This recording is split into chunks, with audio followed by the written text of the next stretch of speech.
The following is a paid program by Karl Sterling. The content of this show is of Karl Sterling and does not represent the views of this station or iHeartMedia. Some of the information contained in this program has not been approved by the FDA, nor is it intended to diagnose, prevent, treat, or cure any diseases. Information hereafter is for general information only, and before considering anything discussed, you should contact your doctor or primary care physician. Your Health Matters with Karl Sterling on News Radio 570 WSYR and 106.9 FM and live everywhere on the iHeartRadio app. Bringing the latest in health and wellness so you can get to the other things that matter. Here's your host, Karl Sterling. Hello, everybody. Good morning. Wow, it's so good to be back in the studio.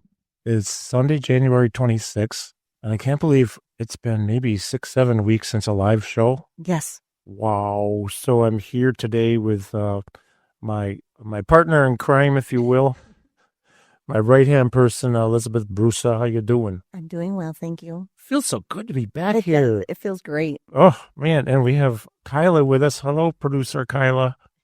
Kyla is the best. She is. You're just amazing. Thanks for making everything so easy for us. Well, it's great to be back. We have so many things to talk about. One of the things I wanted to talk about with you, which I have to go off of my memory because I forgot to pull up. We have some really, really interesting guests coming up in the next few weeks. Dr. Will Lee, I'm going to interview him on Tuesday, and then it'll air sometime. I also interviewed recently Dr. Colleen Cutcliffe. She's the founder of Pendulum Probiotics, and that's the only probiotic I've ever taken that actually did anything to change my gut. And it was an amazing thing. After I got done with a round of that, which I think was 3 months, I was no longer allergic to apples. So I'm really hoping that after the second round, which I start on February 2nd, that I will no longer be allergic to shrimp and lobster, because I really miss eating those things. But I'm not saying to do her probiotics and then, go out and eat shrimp. And if you're going to do it, have an EpiPen with you. You know what I'm saying? Yep. But, talk to your doctor first, obviously. But we have Dr. Robert Lustig is coming on.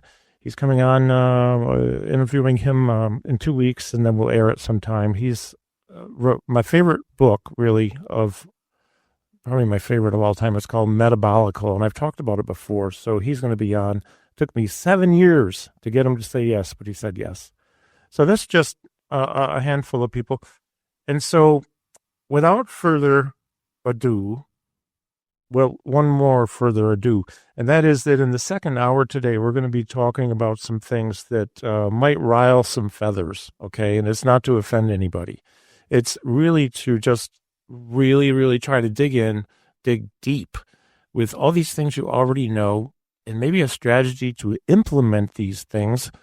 And I'm talking pretty much about what you put in your body, what you eat, what you drink, and then how much you're actually moving, using your body, and training your brain. So now, without further ado, speaking of training the brain, I have a guest for this hour. And it's a gentleman I've gotten to know a little bit here over the years. And he is the developer of this really cool thing called the Brain Speed Ball. He is the inventor, the creator. He's the brains behind this thing. This ball, if you go to fireupyourbrain.com, you can see it. And if you buy one of these, which I really hope you do, it'll be about the best $30 or so, $29 or whatever. And you can buy multiple and get a discount. But I mean, this will be the best investment for a lot of reasons. We have a couple of them, and then our location in Nashville has a couple. And, we use it every single day because it's so much we can do with this to train our brains, hand-eye coordination, and all that. So, my special guest I want to introduce is Mr. Trent McIntyre. Trent, how you doing, man? I'm great, Karl. Thanks for having me. Really good to have you with us. I really appreciate you taking the time. And also thank you because you're a sponsor for the show. And we greatly appreciate that, too, because it costs money to do the show. It's not cheap, and you're helping us. So thank you. We really want to promote the product. It's such a great product. So we love our Brain Speed Ball. It's just such a versatile tool. And I wondered, You have a neural based Pilates program you've been teaching for what, 25 years or so? Yeah, exactly. Out in Rochester, Michigan area. How did the brain speed ball idea come to your mind? What happened? Because it's just so cool. Yeah, and I'll tell you, part of me has really just always been 8 years old. Like I love to play games, and I want things to be fun. And so, um, the path to discovering the power of this really came through my own needs. And so, I didn't know until I was in my 30s that I had any deficiencies in my eyes. And so the story is like this. It's like I would do audiobooks because reading would put me to sleep. I would just like get two sentences in and just fall asleep. And so when people were talking about like reading books, I would say like, oh, well, yeah, I'm reading a book, but I was really listening to it because I had kind of shame around the fact that reading was really hard for me from a neurological standpoint. I just couldn't figure it out. And I ended up working with a vision therapist for just like 10 minutes one day and noticed a remarkable difference in how I was able to read, but then also how I was moving my body. And because I was already doing neural-based work, it really just like really set me on fire with this idea of like, what else can I discover around the implications of eye movement and eye exercise with quality of life? And I ended up being able to go from not reading to love reading and wanting to buy a series of books. And my wife was like, who are you? What have you done with my husband? Because you don't read books. And so that was the beginning of then saying like, okay, well, how could I make this fun? Because when you look at what's available in vision therapy, which is a remarkable thing to have, and I'm so glad we have these wonderful professionals, but it's not very fun. It's not something that people want to do at home, and it's not really widely known that eye exercise can be tied to more than just being able to see things clearly, but it's actually tied to how our brain performs, and it's tied to how we feel and look and move in our body. And it's been through years of sort of playing around with that idea that I was like, if I could make a fun game that anybody could play at any level, that I think that'd be pretty incredible because it makes something super powerful really accessible for everybody. Yeah, I love it.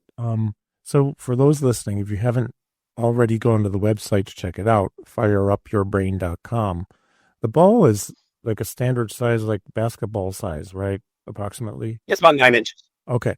And it has the complete alphabet on it and numbers 1 through 12, I think, right? Yeah. And so, well, I'll give you an example of what we'll do. I mean, it's just a real like entry level 101, but maybe we're just for somebody we're tossing it back and forth, playing catch. And when they get it, the first letter they see, we pick a topic. So I try to pick a topic that somebody's interested in. We have a gentleman we worked with for a long time who loved birds. Well, I didn't know that much about birds until we started doing bird games on the brain speed ball because we'd toss it back and forth while maybe he's moving sideways or standing up and down or whatever. And then the first letter you see when you catch the ball, name a bird that starts with that letter. So like S, sparrow, R, robin, C, cardinal. But right. So we're able to implement this direct recall, if you will, if you're going into the definition of what domain of cognition we're working on. And there's memory also involved there too, right? Like we're recalling a bird. He actually knew a bird that started with the letter X. I don't know any, and I don't know what it was, but there are some birds, right? So it's versatile. We'll do sports teams. We had a guy who was a financial, managed a financial planning company or something, and he was quoting stocks. Oh, Not only that, but he give you like the value it was that morning because he just seemed to remember everything. But it's a really cool, versatile thing. So, we actually have to go to break in 80 seconds. Tell us a little bit more. You developed this, and I mean, these are. I hope they're selling well. It seems like there are a lot of people getting them now. Yeah, we have about 6,000 people using them right now, which is fantastic. I mean, it's just incredible. So yeah, it's awesome that people are using it that I don't even know, that are able to follow and play a game and make up their own game and get some really good results with it. Oh, that's great. Yeah, I was down in South Carolina about a year ago last fall, doing some VO2 testing for some people down there. And then the lady who provided the facility for me to do the testing, I showed her, and she ended up buying like a bulk lot of, I don't know if it's 10 or 20 or what, but they're so happy because they're using them in their classes for her group classes. So, folks, we have to go to break. You're listening to Your Health Matters here on News Radio 570 WSYR, also available on 106.9 FM. We're talking with the creator of the Brain Speed Ball, Trent McIntyre. We'll be back after this short break.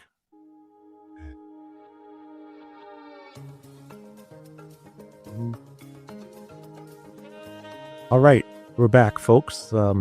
Thanks for tuning in.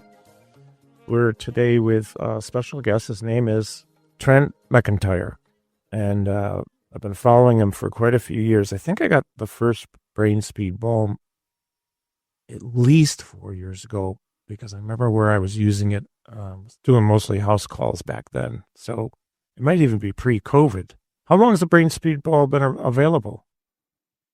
Yeah, just like 1 year before COVID, it was available. Yeah. Yeah, and you know what's interesting? I'm trying to remember like how I found out about it, and I don't remember, but I think it might have been Instagram.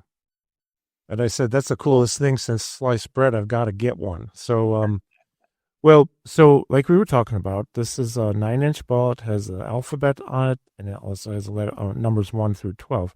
So we can gamify, and I love how there's the kid part of you in there, because that's us too. Yeah. Because I'm way more of a kid than she is. She's actually like, I don't know. she's cool, and I'm just kind of like a little dorky kid here and there. But we do try to gamify things because it does tend to engage people more and better, and Yeah. that just I think it works well. So we were talking off the air about populations. And I'm curious, we use it with so many different populations in our clinic, but let's talk about some populations. Because you have a broader scope on this than I do. Where have you seen it to be highly effective?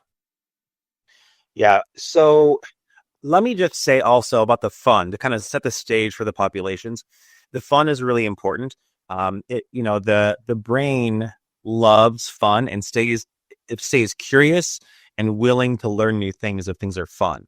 And so and I'll talk about a population in a second. If you have a very challenging neurological disease, just as an example, there's not usually a lot of fun in the therapies, and there's not a lot of fun in the day.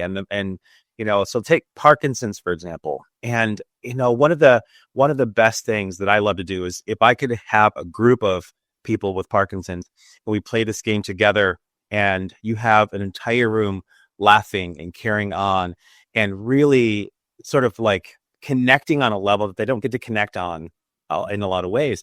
And even for those that have a little bit more advanced stages, they still can have a lot of great fun and find connection and feel like they're included in something social, which is a huge need. And also for their partners to be able to have something, either their life partner or their caretaker, something that they can play on a regular basis that isn't so serious, but yet has profound effects. Because for Parkinson's, it's, we know it's a movement disease. And so if you can improve their quality of movement and you can help them prevent falls, and you do that because it's eye exercise. And one of the hardest things to kind of understand is that, our eyes are really the only part of our body that we don't look at except for in the mirror. But, we can look at our other parts of our body and see how they move, but we can't really watch how our eyes move. And therefore, I think people really sort of miss the opportunity of how powerful eye movement can be, because your eyes are responsible for giving your brain 80% of information it uses to move your body and to think. And so you think of somebody with Parkinson's, if you can give them any kind of advantage to optimize their day, it's huge. So you can help them with their balance, you can help them with their mood, help that social connection. It's powerful. Absolutely. Yeah. I like, so in my first book, there's actually a chapter or a part of a chapter about play. And I had a guest contributor on that, Jackie Wu, who's just an amazing, she teaches for the NKT outfit, doctor, I can't remember his name, who started that, neurokinetic therapy. She's like a genius. So she wrote about play, and the ball is definitely part of the play that we have because we have now gamified. But I love how we can stack things. I call it stacking. I don't know if there's a real term for it, but for example, we might have somebody moving laterally, sideways through an agility ladder. Mm-hmm. And then maybe we're doing some cross feet patterns with that.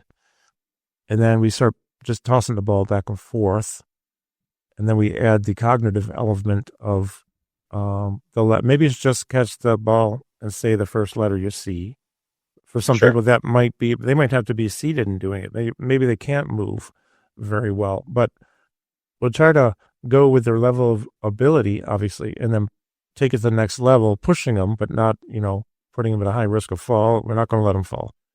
We also want to push their multitask abilities, dual task abilities. And next thing you know, we got them on hurdles, or we're on the big giant reaxing board we have, which is this 4x8 approximately gigantic wobble board that moves in a randomized movement pattern, and with hurdles and the ball and cognition, and it's the coolest thing. So we have so many things we can do with this. It really adds, it's very versatile.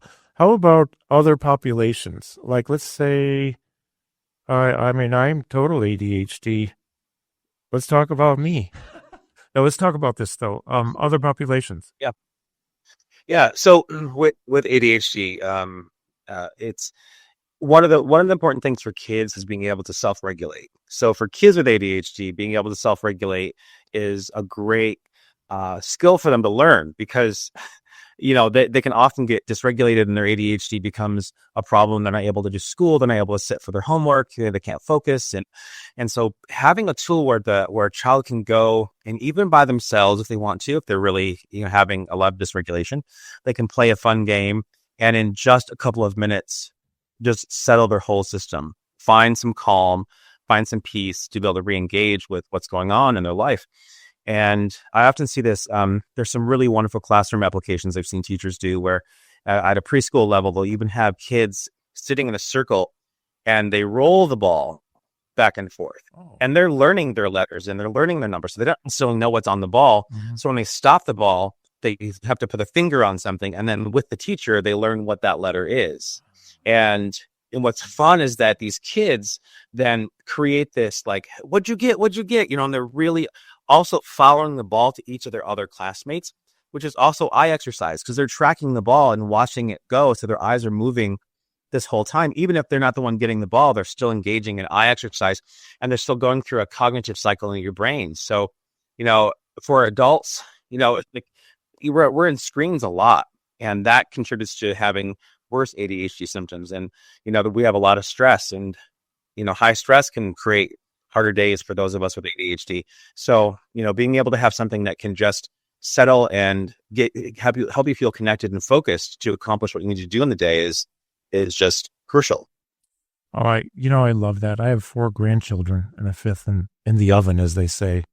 One is 4, one is going to be 4. And then there's 2.5-year-old. And I'm just thinking, I got to get 2 more of these things.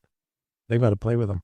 Yeah, this is because the 2 older ones, they're learning, well, they both pretty much know their letters now, but this is a really fun gamified exercise for them.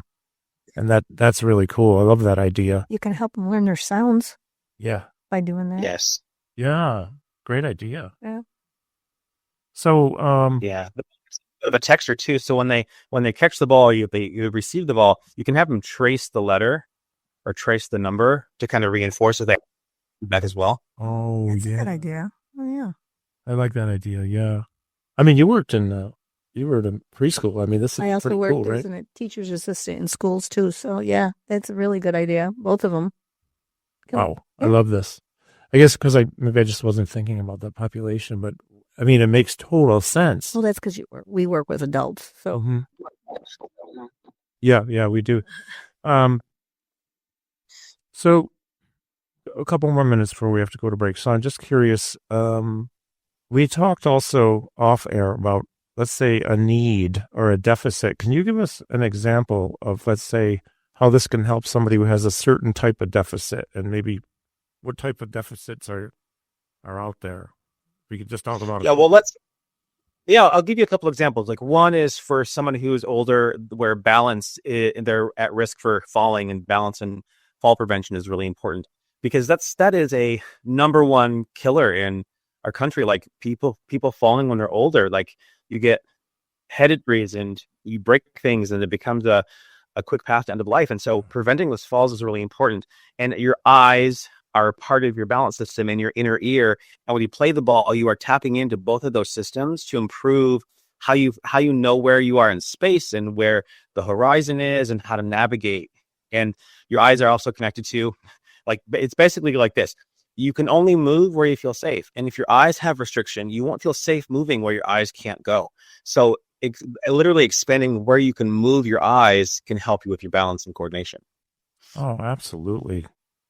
Absolutely. I mean, there's so much to that too, with our visual and our vestibular systems. And I mean, even getting into some of the neurokinetic stuff, I've never done the courses, but in my teachings, traveling around the world a lot, I mean, I've learned most of what I do, I learn from other people. I'm not really smart enough to make anything up, but I'll put things together and implement, right? So, but eyes and how they're able to track or not track, and I'm talking individually, right? You do that pencil push-up test where you're taking an eye and you're bringing in, you're trying to focus on a pencil as it comes closer to your nose or a finger.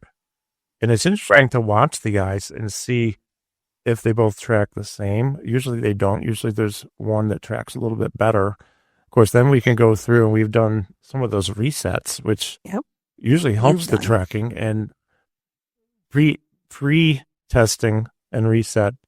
We might toss something 20 times, see how many times they catch it, or we have a whole series of tests. And then after, they almost always do better, so as we can reset a lot of that stuff.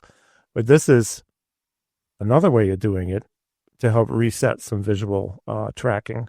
And so with that, we actually need to go to break for bottom of the hour news and weather and all that. So you're listening to Your Health Matters. We have Trent McIntyre with us. On the break, go to fireupyourbrain.com. Check it out. We'll be back after this short break.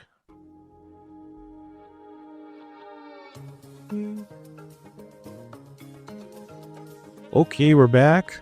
And thanks for tuning in. Really, really appreciate it, folks.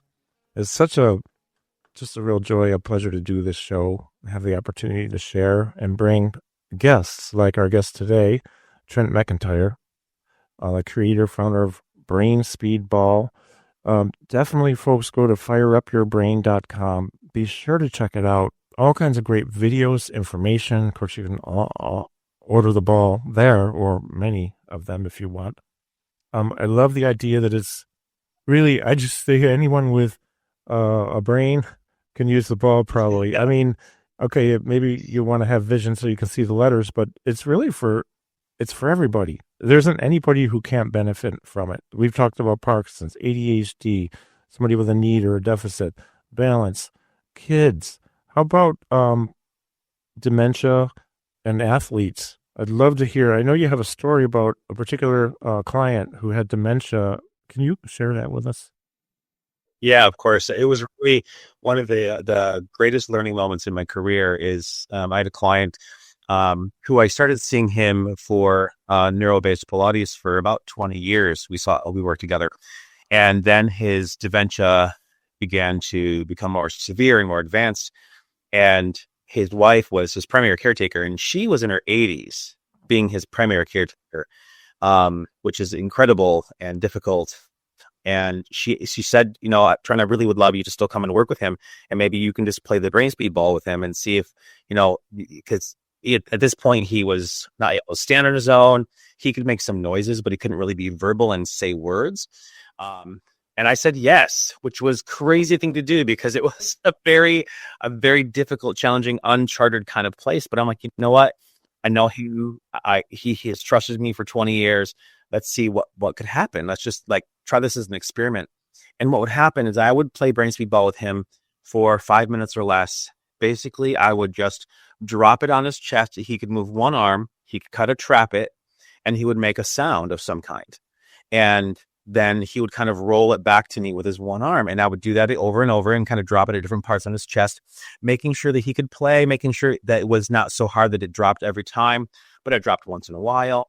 And he, after that, would allow for his caretaker to give him a bath, to change his sheets, to eat his food. He'd be relaxed and regulated and, for lack of a better word, compliant to what kind of care needed to happen for him. And she said other days that they didn't play brain speed ball, or if I wasn't there, it was just really hard to get him to do these things. And I thought that was really incredible because for me, I was like, is this helping him? What do we like? He can't really talk and his eyes are just a little bit cracked open and, he'll move one arm. And then as it turns out, it was crucial to his caretaking because he could actually then have a better quality of life, and so could his caretakers along the way. So that just means so much to me. It was such an honor to be there with him all the way through hospice, right up until he passed. And I'll never forget how much I've learned and can share with other people because, we often think that even if we don't have dementia, that we lack abilities or we can't, or we're not strong enough or we're not good enough. But to see somebody who had barely any movement and barely any speech have improvement was really incredible. That's a beautiful story. And it helped two people. Yeah. At the same time. Yeah. Wow. Yeah. Well, just on a side note, like one of the things that I like about it, one of the many things I like is, for example, we could pick a topic and then, whatever it is, I'm learning stuff from the person who's doing the exercise because I didn't know there was a bird that began with the letter X. Right. I didn't know. And did I want to know? Yeah, I love birds. I actually love birds, flowers, and trees and things. It's just that I've never really studied names of things, but I do stop to notice them because I just love them. But I can learn. I know I've learned about cars. I'm a car nut. I love cars. And so once in a while we'll get a car person in there and I'll start. Usually I know the cars, but once in a while I hear one I never heard of. Or I hear one I forgot about, like a Metropolitan Nash. Those little tiny things where the wheels used to fall off, but they were cute. So how about, we're talking about dementia. We talked about Parkinson's and other things, but how about athletes? You can be perfectly healthy and a high performance athlete and still benefit, right? So let's talk about athletes. Yeah, absolutely. I'll tell you, a couple of years ago, we had a soccer player, and he was in high school. He was the captain of his team, and his mom brought him to me and said he's not going to be able to play his senior year because he has a lot of pain in his hamstrings in the back of his legs, and he can't run, he can't play, and he's devastated. Is there anything you can do? And so me strictly did eye exercises and played brain speed ball. And he went from not being able to even run to playing all season pain-free because the deficit was in his eyes the whole time that caused problems in the rest of his body. And it seems crazy to hear that, but when I tell you, like, his eyes didn't work well together. They didn't track the same way. They had weakness, and your body will not perform if your eyes are not working well together. And so that was incredible. But also you think about how many athletes have to do eye specific kind of movement. If you are playing soccer with a ball, you've got to track that ball coming in and make sure that you have precision on where you're hitting the ball. Or a baseball, you have to stand sideways and look out to one direction, either right or left, depending on which hand you use to bat. And if your eyes can't both move that direction, you're not going to track the ball as well as it comes across the plate. So there's a lot of really incredible applications. And then also reaction time. Athletes, I'm a volleyball coach, and so I use it with my team so that they can have better reaction time. And then I hit the brain speed ball like a volleyball, so they have to track it just as fast and stop it and then tell me what they see. So it's asking them to have higher performance eye training. Yeah. I love that. That's, okay, so let's go back to that eye thing causing dysfunction here and there. And it does seem crazy to some people. But, if you get into some of the research of NKT, neurokinetic theory, Dr. Perry Nicholson, our friend. Yep. You know Dr. Perry Nicholson? You're familiar with him? No. Oh, yeah. He's with. Okay. Yeah. Because, the first ever eye stuff I learned was from him. And then there's Jackie Wu, NKT instructor. This stuff is powerful because when the eyes don't track, they're, and it has to be, and I'm no expert on this by any means, but it would seem there's some kind of nervous system situation going on that's causing some peripheral issues. So there you go. All of a sudden, you can run after not being able to run because your eyes track better. Isn't that wild? Yeah, it is wild. I mean, it's the same thing with reading. It's like when I was falling asleep from reading, it's because my two eyes weren't seeing the same thing at the same time. And what happens is you have two messages going to the brain and your brain's like, no, I can't do this. We're going to go to sleep. Yeah. And with athletes, you can be very fit and you can be able to run fast. But, one of my favorite things to do is to have an athlete who's already capable, run, time them on a 40-yard dash or something and play brain speed ball for a minute or three and then time them again and they're faster. I've never had an athlete not be faster.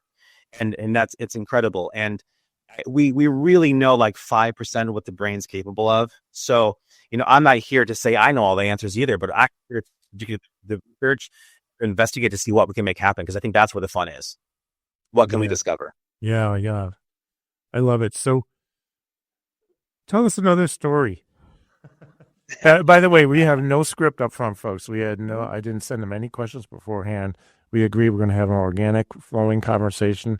We had 2 minutes and 38 seconds till break. You got any other stories? I know you probably have hundreds. Yeah, I have a lot of stories. Actually, I love the work that I do and the way I get to help clients. So I had a gentleman who was in his 50s and he had suffered a stroke about 5 years prior to me seeing him. So in his eyes, in his doctor's eyes, he was like through his recovery and through his therapy, but he still didn't have a very good gait. He couldn't walk very well and had limited use of one arm. And so I was like, well, let's see what we can make happen. I don't know if it's going to help you or not, but let's just try. So I said, why don't you just walk? I was in a trade show, like a big convention center hall. I said, walk just from like here to the wall and back. So get a good long walk in so you can just feel what your walk feels like. I can see what it looks like and then we'll play. So then we started playing the game, but he only had one arm to function and he couldn't really catch very well with the arm. So I'm like, let's take some air out of the ball. So I deflated the ball about halfway. So then he could kind of like pinch it with his hand. Yeah. And then after about 10 or 12 times of dropping the ball, he finally could catch it. So he learned that skill. And we could challenge where he was looking and how his eyes would track the ball going in different directions. And then the brain processing, calling out what he sees and having word association. So about 5 minutes, then I say, okay, let's walk again. Let's see what happens. He walks down and it's a marked difference in how he's walking, but that doesn't mean he notices it. I'm thinking I see it, but I hope he notices. Yeah. He comes back. He's like, what just happened? Like I have never walked this well in my life. This is the best I've walked since I've had my stroke. And that's 5 years ago. It wasn't like, I caught him early and we made a huge change because he just had a stroke and we filled in a gap. It was like 5 years. This is how he walks, be able to make the change. It was just so inspiring. And for me, that's the energy that pushes me to do my work more. Oh, that's a great story. And, I just want to piggyback on something you said there. So first of all, I love it when I see a difference in somebody's gait, movement, whatever. But I always say what I see is this important to me, but what you feel is way more important. And the fact that he felt the difference. Yeah. I mean, that's really everything. That's totally icing on the cake. That's what we want. We want people to feel better. So we're with Trent McIntyre, creator of the Brain Speed Ball. Please visit his website at fireupyourbrain.com. And we're going to come back for one more segment with Trent. And you're listening to Your Health Matters here in 570 WSYR. We'll be back after this short break.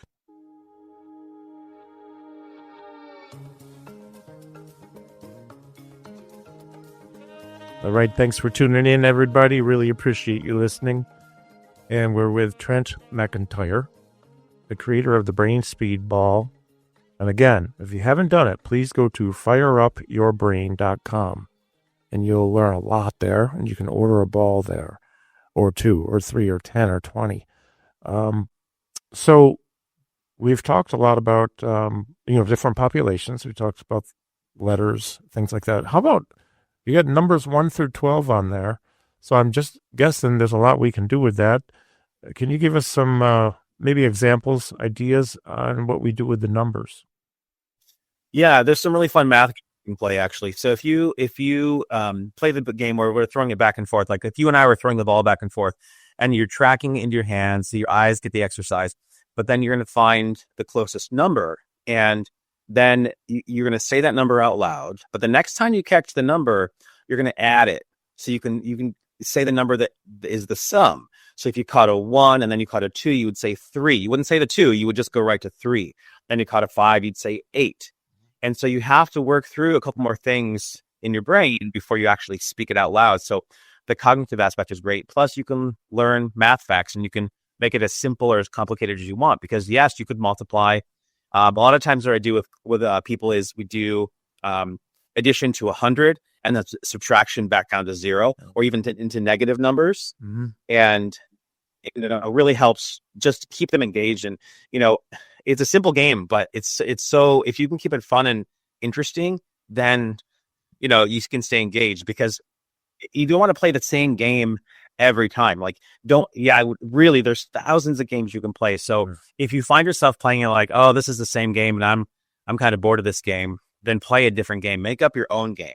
One of the games I made up for my kids, and this was pre-Brain Speed Ball, but it was so on par with what the Brain Speed Ball was going to become.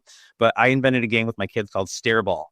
And so they would sit at the top and I would sit at the bottom of the stairs. And there's walls all the way up and down. So we would throw the ball back and forth and would bounce all over, and they'd have to catch it and track it. And, with the stairs, they'd go to the bottom and it would bounce off their head and go crazy down the hallway. And then with the Brain Speed Ball, it's doing that and you catching it and you're saying something out loud. So we just made this crazy stair ball game that's just chaos, but it's super fun and engaging. It's not technical, but it is eye tracking. It is brain processing. It's, a fun, engaging way to play. So just keep it fun. If you find that the fun is fading, find a new game. Find a game that's engaging, that stays fun. Yeah. And with that said, there are people who get used to doing a certain topic, let's say, and we try to get away from it. We don't want to repeat birds and cars all the time. We've got to get into some other stuff. You have to make it challenging. I just thought of a new one. Did you? Yeah. Tell me. You know how you made me learn the alphabet backwards? Yep, I sure did. If you caught a letter, say M, you could always say what comes before it, what comes after it. Yes, that's actually one of my favorite games. That is such a hard game. Yeah. Where our minds are all three thinking very much alike. Just got to say, great game. Her stepmother is my godmother, Teresa. She's going to be 94 in a couple of weeks. So guess what? Okay. I remember doing this with her, Yes. and Emily was with me. I remember the story. And so she was too good at, catch the letter M and then let's say the letter before it, or tell us what number of the alphabet it is. Like what number, it's the 13th letter. She was good at that. And then we would maybe add, okay, you get M, it's number 13, you have to subtract 7. So whatever you get, even if it's 2, you get B, it's 2, subtract 7, -5. Or go to 3 letters before M, so J. You go to J, and then you got to do something with it. So it's so versatile. Yeah. We got to start doing that again. Because sometimes what happens, Trent, I don't know if this ever happens to you, I'll find old videos of something and video files on Google Photos or whatever. I'm like, oh my gosh, I forgot I used to do that game. We've got to revive it, I should really write down a lot of this stuff as a catalog of what we have game-wise. Hey, a game I want to share, because going back to ADHD, it's really important for those with ADHD to do exercise and movement that crosses the midline. And so you actually can create the game where when you catch the ball, you catch it with one hand, but you cross your midline to catch it. Yeah. And so you can have both going across the midline to catch the ball. That's a really good one as well. Yeah. Oh, I like that. Now, we were talking also about the spine and spinal mobility. Can you talk about that with us a little bit? Because that's a big issue for a lot of people. Yeah, the spine, since we know that the eyes are 80% in charge of how we move and think in our body, the spine is included. And what's really great is that your eyes are directly tied to spine mechanics and spinal reflex in the brain. So when you can look to the right, the further you can look to the right, the easier your spine can rotate to the right. And the further you can look to your left, the easier your spine can rotate to the left. The more your eyes can look up, the more your back can extend. And also when your eyes can look down, it can flex. And so if you have limited range of motion in a particular direction, you can actually practice your eyes going in that direction to facilitate the spine opening and moving as well. That's me. Oh, I'll try it right away. Seriously. Yeah.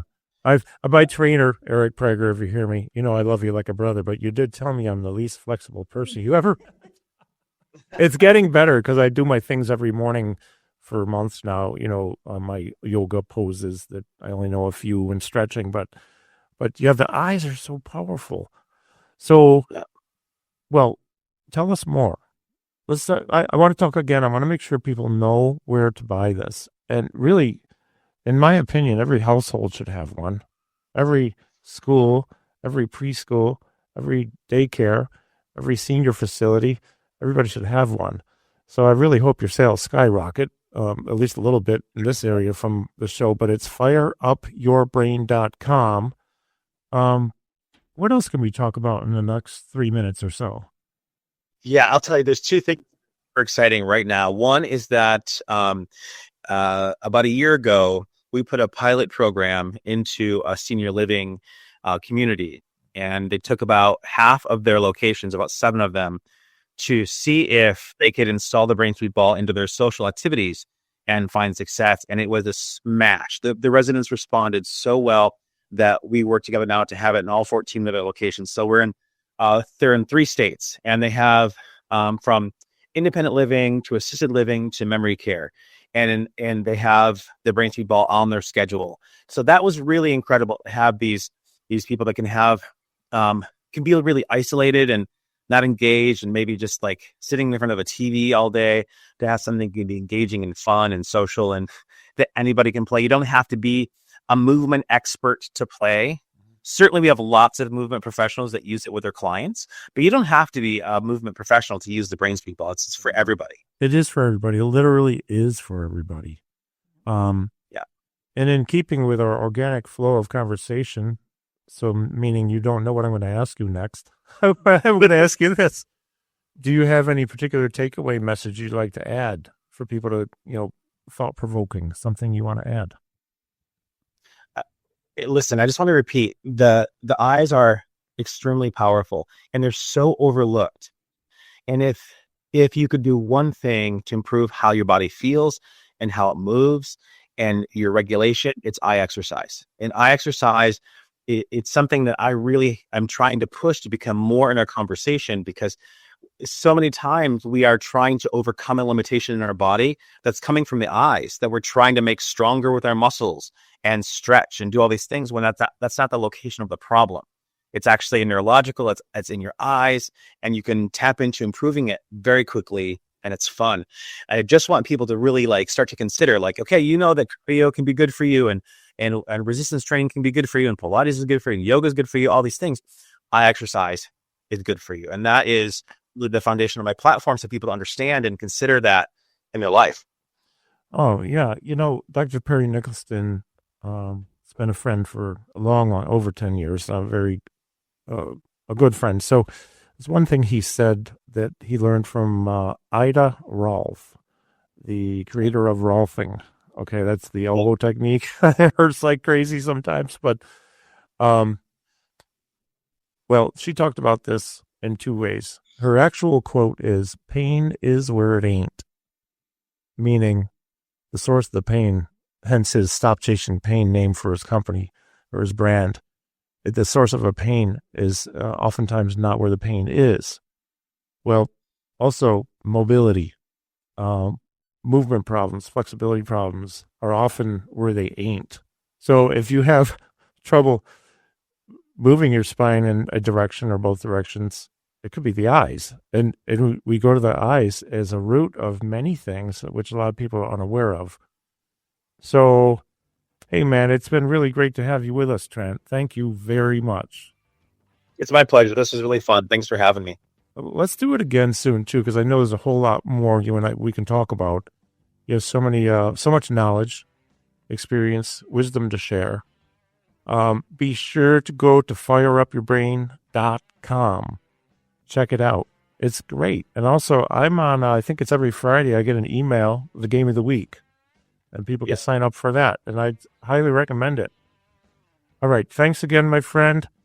And folks, we're going to head out for the top of the hour news break coming up here. This is Your Health Matters. We're with Trent McIntyre. Elizabeth Brusa is with me. My name is Karl Sterling. This is News Radio 570 WSYR, also on 106.9 FM. We'll be back after the news break, top of the hour. Thanks for listening.